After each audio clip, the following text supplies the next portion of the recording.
बिस्मिल्लाहिर्रहमानिर्रहीम। अस्सलामुअलैकुम। I am Mohammad Wasim Saqib, your chemistry teacher. बेटा आज हमने NMD कैट का लेक्चर नंबर 3 डिस्कस करना है, तो आइए चलते हैं बोर्ड की तरफ।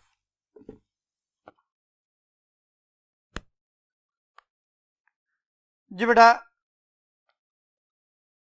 लेक्चर नंबर 3 में जो टॉपिक्स हमने डिस्कस करने हैं वो आपके सामने हैं स्क्रीन पे। इसमें बेटा हम अल्कली मेटल्स ग्रुप 1 जो 1A है उसके बारे में डिस्कशन करेंगे, उनकी एटॉमिक और फिजिकल प्रॉपर्टीज के बारे में डिस्कशन होगी, उनकी रिएक्टिविटी के बारे में डिस्कशन करेंगे। पेट्रोलियम की रिफॉर्मिंग रिफाइनिंग के बारे में डिस्कशन है, shapes of alkyne, preparation of alkyne, acidity या एसिडिक नेचर ऑफ अल्काइंस और अल्काइन के रिएक्शंस और एंजाइम्स के बारे में डिस्कशन करेंगे। तो बेटा सबसे पहले जो टॉपिक है वो है ग्रुप 1A यानी अल्कली मेटल्स। तो देखें जरा बेटा, ग्रुप 1A अल्कली मेटल्स को अल्कली मेटल क्यों कहते हैं, इसकी दो रीजंस हैं। अल्कली अरेबिक लैंग्वेज का वर्ड है जिसका मतलब है राख, एशेस। सोडियम और पोटाशियम ये राख की शक्ल में पाए जाते हैं। सोडियम कार्बोनेट को सोडा ऐश कहा जाता है, पोटाशियम कार्बोनेट को पर्ल ऐश कहा जाता है। तो इसलिए इसको जो ना राख में पाए जाने वाले एलिमेंट या एशेस जो ना वो अल्कली मेटल्स कहा जाता है। दूसरी रीजन ये है कि इनकी जो बेसिस हैं वो वाटर सॉलेबल हैं, और अल्कली की जो डेफिनेशन वो ये भी है कि water soluble base is called alkali. तो ये सारे बेसिस बनाते हैं जो वाटर में डिसॉल्व होती हैं। अब मैंने यहाँ पे इनके एलिमेंट्स, इनके ऑक्साइड और हाइड्रोक्साइड लिखे हैं, तो इनके बारे में हमने बातें जो याद करी वो ये कि डाउन द ग्रुप इनके मेल्टिंग और बॉइलिंग पॉइंट डिक्रीज होते हैं, क्योंकि लिथियम अपने ग्रुप का सबसे हार्ड एलिमेंट है, यानी उसका मेल्टिंग बॉइलिंग पॉइंट सबसे ज्यादा है, 190 डिग्री है, फिर बाकी कम होते चले जाते हैं। तो आप ये कह सकते हैं कि मेल्टिंग और boiling point down the group decrease होते हैं।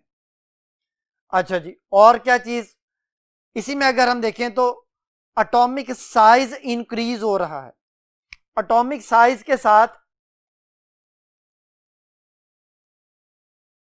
आयोनाइजेशन एनर्जी, इलेक्ट्रॉन एफिनिटी और हाइड्रेशन एनर्जी, वाई का कॉन्सेप्ट याद करना है। जिनके एंड पे वाई आता है वो एटॉमिक साइज के इनवर्स रिलेशन में। Ionization energy, electron affinity, hydration energy. चूंकि down the group atomic size बढ़ है तो ये तीनों वैल्यूज कम होंगी, तो मेल्टिंग बॉइलिंग पॉइंट भी डिक्रीज हो रहे हैं, आयोनाइजेशन एनर्जी, इलेक्ट्रॉन एफिनिटी और हाइड्रेशन एनर्जी ये भी डिक्रीज होते हैं। अगर हम ये बात करें कि इनकी अपनी ऑक्सीडेशन, ऑक्सीडेशन को याद करेंगे आप लॉस ऑफ इलेक्ट्रॉन से। Loss of electron is called oxidation. Oxidation electron lose करना। लिथियम की निस्बत सोडियम जल्दी इलेक्ट्रॉन लूज कर सकता है और पोटाशियम उससे जल्दी, क्योंकि आयोनाइजेशन एनर्जी डिक्रीज हो रही है। तो फिर ये अपनी ऑक्सीडेशन करेंगे, और जो जितनी जल्दी अपनी ऑक्सीडेशन करेगा वो उतना अच्छा रिड्यूसिंग एजेंट होगा। यानी आप ये कह सकते हैं कि डाउन द ग्रुप इनकी रिड्यूसिंग स्ट्रेंथ जो है वो क्या हो रही है, इंक्रीज कर रही है। रिड्यूसिंग स्ट्रेंथ भी इंक्रीज करती है, इलेक्ट्रोपॉजिटिव करैक्टर, इलेक्ट्रॉन लूज करने की एबिलिटी भी इंक्रीज करती है। तो down the group electropositive character भी इंक्रीज कर रहा है, रिड्यूसिंग स्ट्रेंथ भी इंक्रीज कर रही है और रिएक्टिविटी भी इंक्रीज करती है। यानी जब आप इनका वाटर से रिएक्शन कर देखते हैं तो सबसे ज्यादा रिएक्टिव जो है वो जितना डाउन द ग्रुप है उतना ज्यादा रिएक्टिव होता है, क्योंकि इलेक्ट्रॉन लूज करने की एबिलिटी ज्यादा होती है। अगर इनके ऑक्साइड्स को देखा जाए तो सिर्फ लिथियम है जो नॉर्मल ऑक्साइड बनाता है, जो सोडियम है वो नॉर्मल ऑक्साइड भी बनाता है लेकिन उसमें पर ऑक्साइड बनाने की एबिलिटी भी है, तो सोडियम पर ऑक्साइड बनाता है। और पोटाशियम, रुबीडियम और सीजियम ये तीनों एलिमेंट सुपर ऑक्साइड बनाते हैं।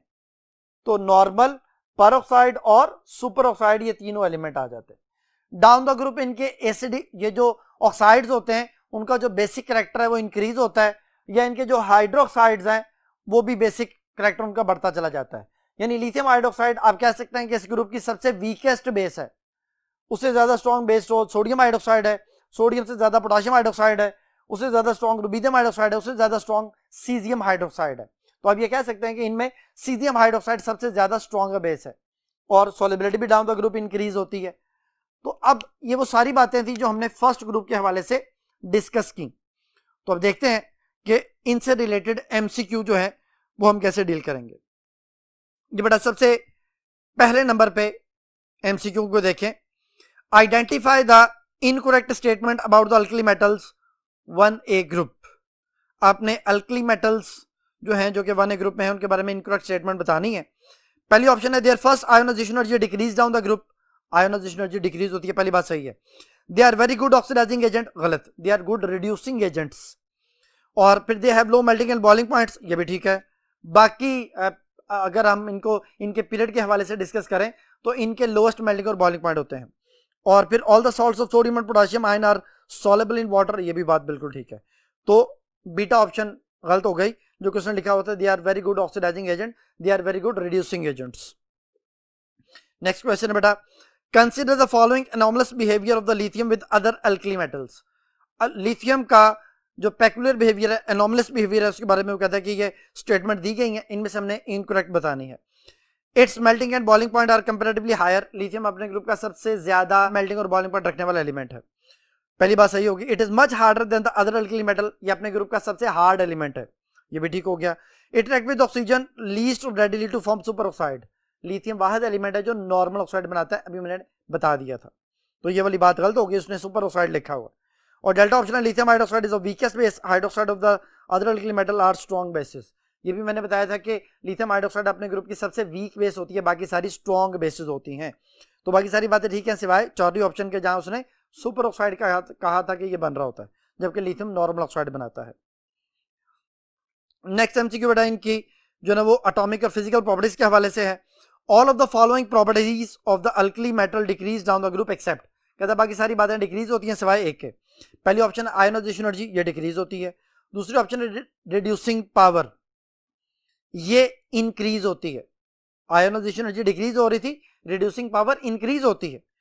चौथी ऑप्शन हार्डनेस, ये डिक्रीज होती है, इलेक्ट्रोनेगेटिविटी डिक्रीज होती है। तो बाकी सारी चीजें डिक्रीज हो रही हैं, रिड्यूसिंग पावर इंक्रीज हो रही है बेटा। नेक्स्ट क्वेश्चन है which of the following property of the alkali metal does not increase down the group, कौन सी चीज डाउन द ग्रुप इंक्रीज नहीं हो रही, प्रॉपर्टी कौन सी है जी। पहली ऑप्शन है केमिकल रिएक्टिविटी, ये डाउन द ग्रुप इंक्रीज होती है, अभी बता चुका हूं आपको। डेंसिटी डाउन द ग्रुप जो है वो डिक्रीज होती है, इंक्रीज नहीं होती, क्योंकि एटॉमिक साइज बड़ा होता है। मेल्टिंग एंड बॉइलिंग पॉइंट ये डाउन द ग्रुप डिक्रीज होते हैं, और बेसिक करैक्टर ये डाउन द ग्रुप इंक्रीज होता है। तो केमिकल रिएक्टिविटी, डेंसिटी और basic character, chemical reactivity down the group increase हो रही है, डेंसिटी जो है वो डाउन द ग्रुप डिक्रीज होती है, density down the group increase होती है, और delta option basic character down the group increase होता है। तो केमिकल रिएक्टिविटी भी इंक्रीज हो रही है, डेंसिटी भी इंक्रीज हो रही है, और बेसिक करैक्टर भी इंक्रीज हो रहा है। तो मेल्टिंग और बॉइलिंग पॉइंट ये डिक्रीज होते हैं, यही बेटा इसका आंसर है। नेक्स्ट क्वेश्चन है which of the following alkali metal is more reactive, सबसे ज्यादा रिएक्टिव कौन सा होगा। पहली ऑप्शन है लिथियम, दूसरी है सोडियम, तीसरी है रुबीडियम, और चौथी है सीजियम। तो मैंने बताया था अभी कि डाउन द ग्रुप इनकी केमिकल रिएक्टिविटी इंक्रीज होती है, तो यही बेटा इसका आंसर है सीजियम, डेल्टा ऑप्शन जो कि डाउन द ग्रुप सबसे एंड पे आता है। लास्ट है जी इसकी केमिकल रिएक्टिविटी के हवाले से, alkali metals do not exist in the free state in nature because they are, पहली ऑप्शन है वेरी रिएक्टिव, दूसरी ऑप्शन है हाईली इलेक्ट्रोनेगेटिव, तीसरी मोर वोलाटाइल, और लास्ट ऑप्शन है बेस्ट मेटेलिक इन नेचर। क्योंकि ये मेटल्स होती हैं और मेटल्स हमेशा कंबाइंड फॉर्म में होती हैं, इलेक्ट्रॉन लूज करती हैं, तो ये ज्यादा बेहतर जो ना वो ऑप्शन है। वैसे तो रिएक्टिव भी ऑप्शन बनती है, लेकिन वो इसके जो ना वो सॉल्ट बनाने के लिए नहीं या कंपाउंड बनाने के लिए ज्यादा बेस्ट मेटेलिक इन नेचर होने की वजह से, तो डेल्टा ऑप्शन बेटा इसका आंसर बनता है। नेक्स्ट टॉपिक है बेटा पेट्रोलियम की रिफॉर्मिंग। जो बेटा देखें पेट्रोलियम की जो रिफॉर्मिंग है, रिफाइनिंग है, वो हम कैसे करते हैं।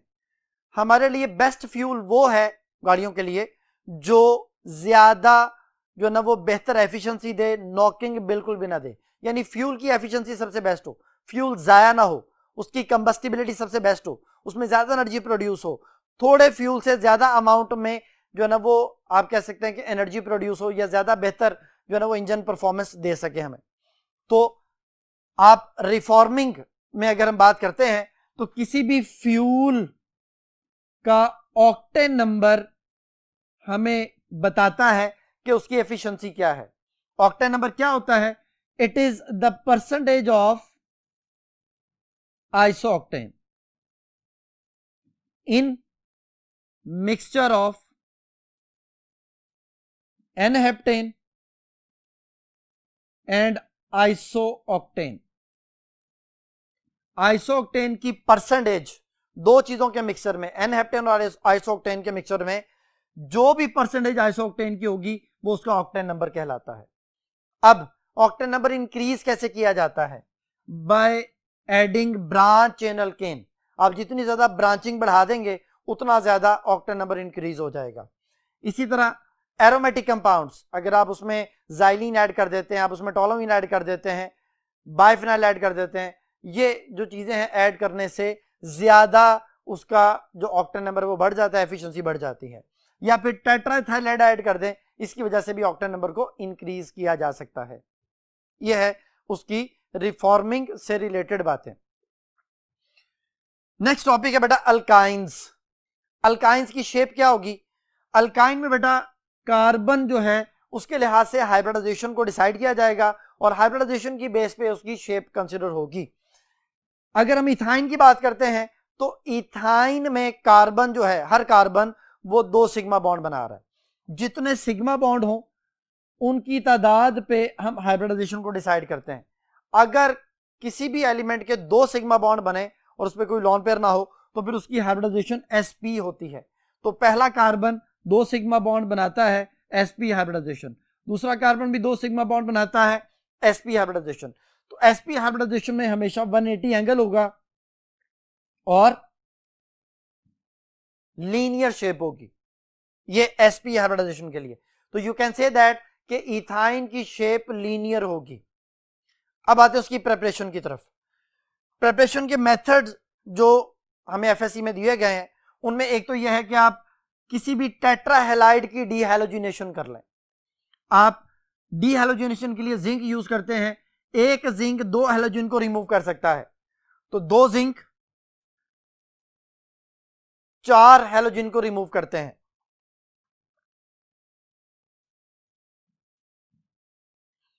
2 जिंक क्लोराइड बन जाएंगे। 2 हैलोजन के जाने से एक डबल बॉन्ड आता है, पहले ये बनेगा, फिर दोबारा दोनों हैलोजन के जाने से एक और पाई बॉन्ड आ जाता है, तो इस तरह ट्रिपल बॉन्ड आ जाता है।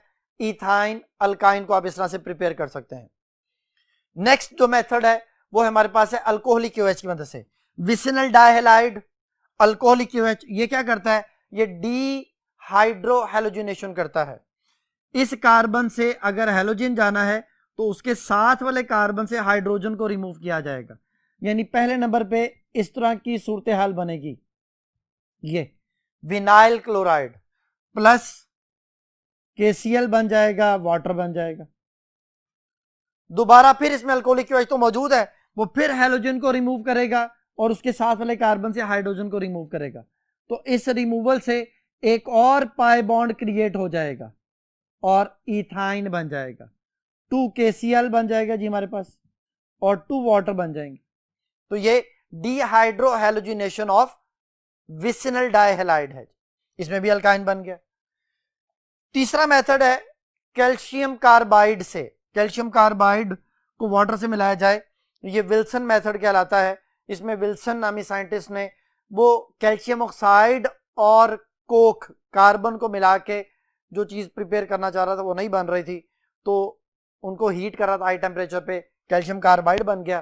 कैल्शियम कार्बाइड को उसने जब वाटर से ट्रीट करवाया तो गार्लिक लाइक ऑर्डर, इसकी स्मेल से इसकी प्रेजेंस का पता चला। वो क्या हुआ कि जी ये ब्रेक हुआ, वाटर से रिएक्शन हुआ, कैल्शियम हाइड्रोक्साइड और इथाइन, इसकी स्मेल से इसकी प्रेजेंस का पता चला। गार्लिक लाइक स्मेल जो कि फास्फोरस की वजह से बेसिकली क्रिएट होती है, PH3 उसमें बनता है जो कि गार्लिक लाइक स्मेल रखता है, तो उस स्मेल से फिर इथाइन की प्रेजेंस का पता चला। यही मेथड इंडस्ट्री में यूज किया जाता है इथाइन को प्रिपेयर करने के लिए। और लास्ट जो है वो अनसेचुरेटेड कार्बोक्सिलिक एसिड के सॉल्ट से, ये जो है ना वो पोटाशियम मेलिएट है जिसकी आप कॉल्ब इलेक्ट्रोलिसिस करते हैं तो इथाइन बनता है plus carbon dioxide plus potassium hydroxide plus hydrogen gas.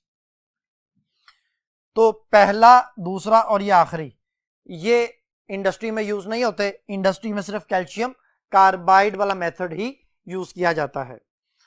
तो देखते हैं बेटा इससे रिलेटेड जो एमसीक्यू हैं उनके बारे में। जी बेटा क्वेश्चन है, which of the following method is used to prepare ethyne on the industrial scale.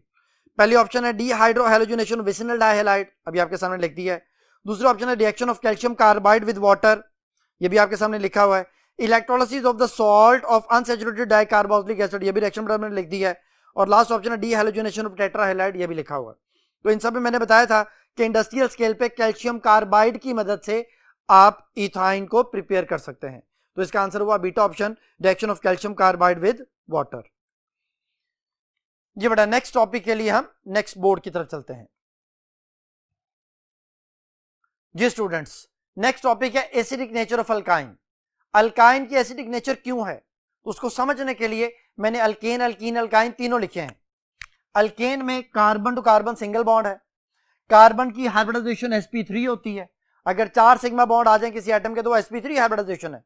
sp3 hybridisation में s कैरेक्टर 25% है और p कैरेक्टर 75% है।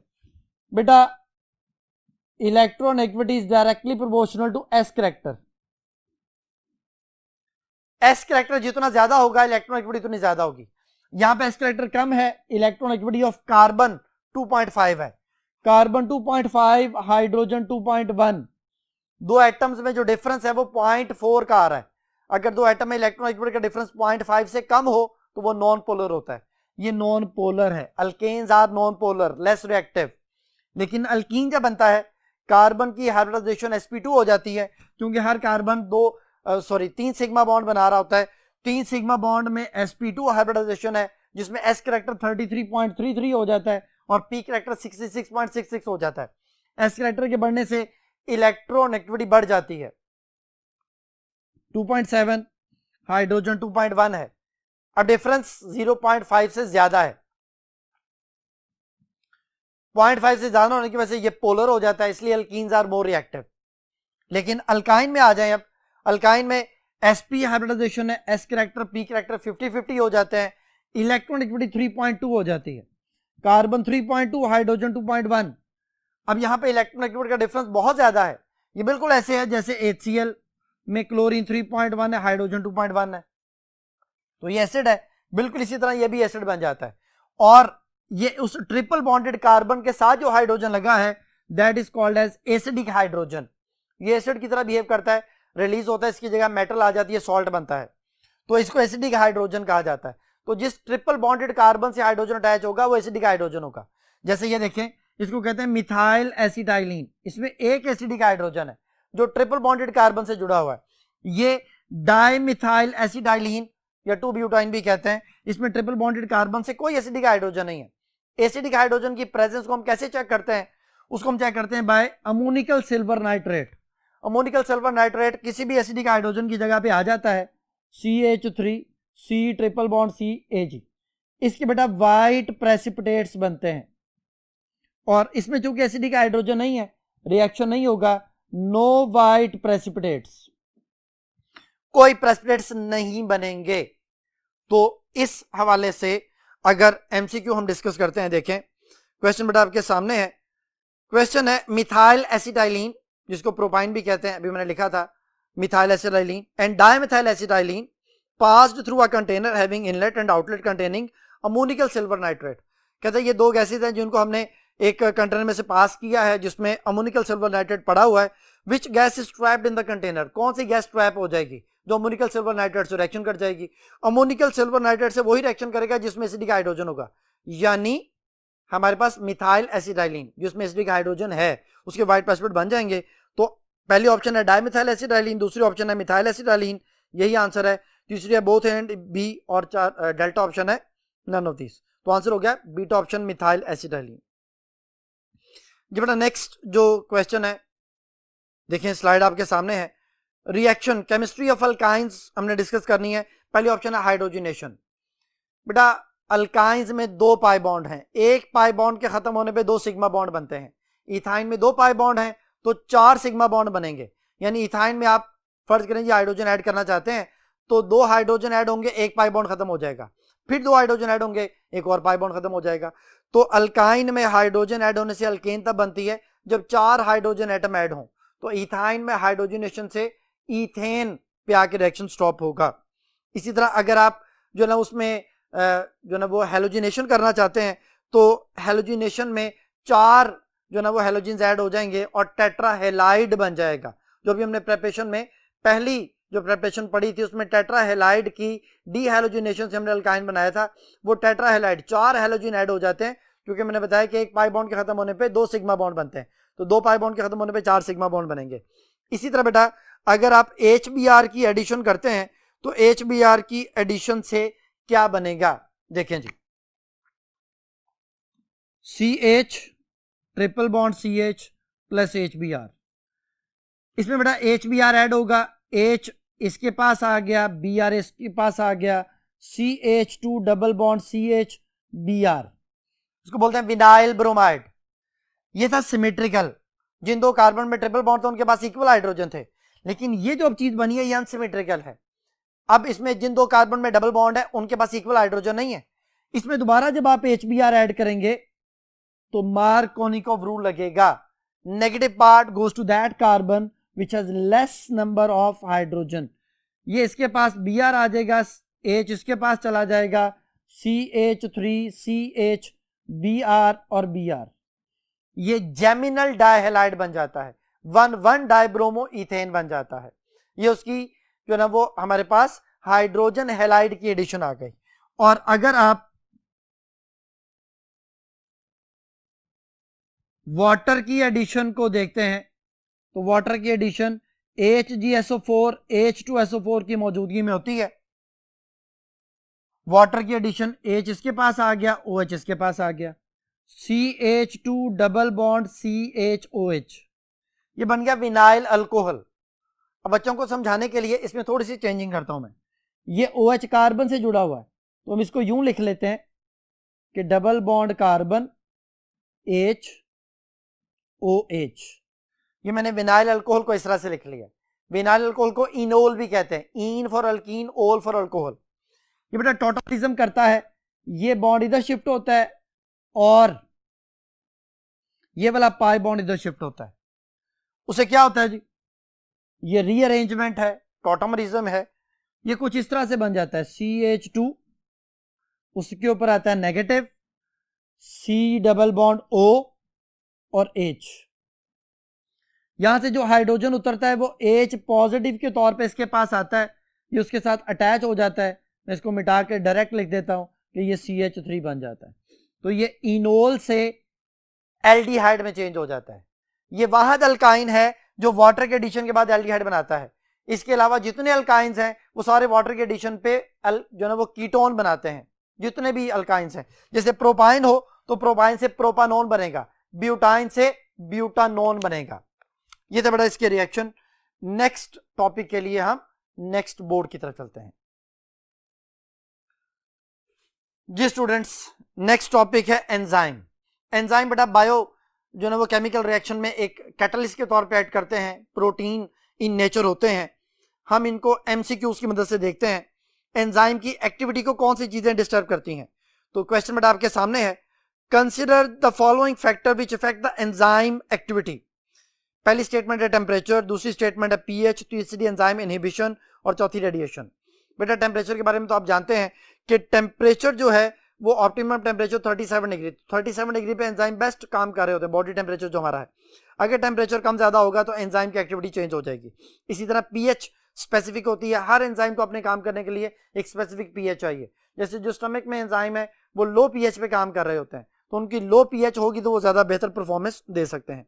इसी तरह रेडिएशन, जब हम किसी भी एंजाइम पे फॉल करवाते हैं तो एंजाइम की एक्टिविटी चेंज हो जाती है। एंजाइम इनहिबिशन, इनहिबिटर बेटा वो जो ना सब्सटेंसेस होते हैं जो एंजाइम और सबस्ट्रेट का बॉन्ड नहीं बनने देते, या इनहिबिटर वो होते हैं जो एंजाइम की इनएक्टिव साइट पे जाके अटैक कर देते हैं और एक ऐसा कॉम्प्लेक्स बनाते हैं जो प्रोडक्ट की तरफ नहीं लेके जाता, यानी वो एंजाइम एक्टिविटी को इनहिबिट कर देते हैं, एंजाइम इनहिबिशन। तो ये सारी बातें एंजाइम की एक्टिविटी को डिस्टर्ब करती हैं। तो फिर उसने पूछा which of the above statement is are correct, तो फिर ये सारी बातें ठीक हुई, यानी डेल्टा ऑप्शन 1, 2, 3 एंड 4। नेक्स्ट बेटा, which of the following enzyme link to the molecule together through the breaking high energy bonds. पहली ऑप्शन है ऑक्सीडो रिडक्टेजेस, ये ऑक्सीडेशन रिडक्शन करता है। लाइगेजेस, यही बेटा मॉलिक्यूल्स को जो ना वो ब्रेकिंग हाई एनर्जी बॉन्ड्स को ब्रेक करके उनको आपस में लिंक कर रहा होता है, तो लाइगेजेस इसका आंसर है। आइसोमरेसिस, आइसोमरिज्म को एनहांस कर रहा होता है, आइसोमरिज्म को इनिशिएट कर रहा होता है, और लाइगेजेस जो है वो जो ना ब्रेक डाउन करता है चेन्स को। तो हमारे पास लाइगेजेस इसका आंसर बन गया बेटा। नेक्स्ट एमसीक्यू है बेटा, which of the following enzyme has proved very useful in the treatment of blood cancer in the children. जो बेटा बच्चों में ब्लड कैंसर की ट्रीटमेंट के लिए कौन सा एमसीक्यू जो बड़ा बेस्ट है, बड़ा यूजफुल है। पहली ऑप्शन है थ्रोम्बिन, दूसरी ऑप्शन है एल एस्पार्जिनेस, और तीसरी है अल्कलाइन फॉस्फेटेस, और चौथी है लैक्टिक डिहाइड्रोजिनेस। तो बेटा जो थ्रोम्बिन है वो क्या करता है, थ्रोम्बिन जो है ना वो बेसिकली ब्लीडिंग को रोकने के लिए होता है, लोकली जो ब्लीडिंग हो रही होती है उसे जो ना वो स्टॉप करने के लिए है। जो एल एस्पार्जिनेस है ये जो ना बेसिकली बच्चों में ब्लड कैंसर की ट्रीटमेंट के लिए सबसे बेस्ट होता है, और यही इसका आंसर है। जो अल्कलाइन फॉस्फेटेस है ये जो जॉइंटस की वजह से, ऑब्स्ट्रक्टिव जॉइंटस की वजह से जो रिकेट्स हैं उनको जो ना वो बढ़ाता है, और जो लैक्टिक डिहाइड्रोजिनेज है LDH1 में से बोलते हैं, ये हार्ट डिजीज में बढ़ जाता है। तो इसका आंसर जो है वो बीटा ऑप्शन एल एस्पार्जिनेस। तो ये था बेटा आज का टॉपिक, उम्मीद है कि आपको सारी बातें समझ आ गई होंगी। नेक्स्ट टॉपिक तक के लिए अल्लाह हाफिज।